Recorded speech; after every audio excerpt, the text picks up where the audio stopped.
kita nafsu untuk berbelanja. Teman-teman bisa perhatikan fenomena ini. Realitas marketplace seperti ini sebenarnya baik menawarkan produk dengan harga terjangkau, baik jika produk yang kita beli memang dibutuhkan, dan banyak prioritas produk untuk kebutuhan go for it, karena memang itu yang kita butuhkan. Namun pada kenyataannya, kita cenderung memenuhi keinginan kita daripada kebutuhan. Jadi teman-teman, ada suatu meme quotes yang dari ilmu fisika berbunyi seperti ini nih. Menurut ilmu fisika, tekanan berbanding lurus dengan gaya. Sehingga jika kamu merasa hidup kamu punya tekanan, mungkin karena kamu kebanyakan gaya. Jika kita hubungkan dengan ilmu fisika, di mana tekanan sama dengan gaya banding per penampang, ketika kita meluaskan penampang itu seperti knowledge, ilmu pengetahuan kita. Jika kita meluaskan ilmu pengetahuan kita dan kita mulai menurunkan gaya kita dan menurunkan tegangan kita, maka gaya kita sesuai dengan kantong kita, teman-teman. Tapi pernah nggak sih seringkali itu kita terjebak dalam jiwa sosialita?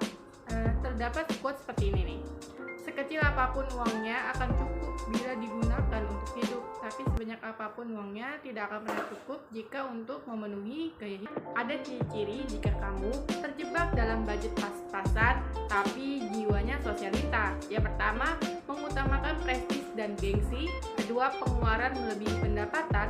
Ketiga, tabungan tidak pernah bertambah. Ada saja halangan yang membuat kita tidak pernah menabung.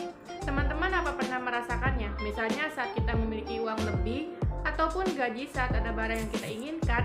Ingat ya, sekali lagi yang kita inginkan bukan butuhkan. Kita cenderung akan membelinya karena mindset kita tuh sekali-sekali mumpung lagi ada uang. Akhirnya belilah kita dan gagal menabung. Lalu bulan depan kejadian lagi dan gagal lagi menabung. Yang terakhir, merasa gaji selalu kurang. Manusia itu statis, teman-teman, tidak dinamis, yaitu manusiawi. Dimana saat kita masih gaji UMR misalnya, kita merasa kurang, lalu kita berharap gaji di atas UMR. Apakah cukup? Tentu tidak, pasti pengeluaran kita akan bertambah. Semakin kita banyak uang, ekspektasi kita semakin tinggi. Tidak terasa, sesi kedua ini telah berakhir.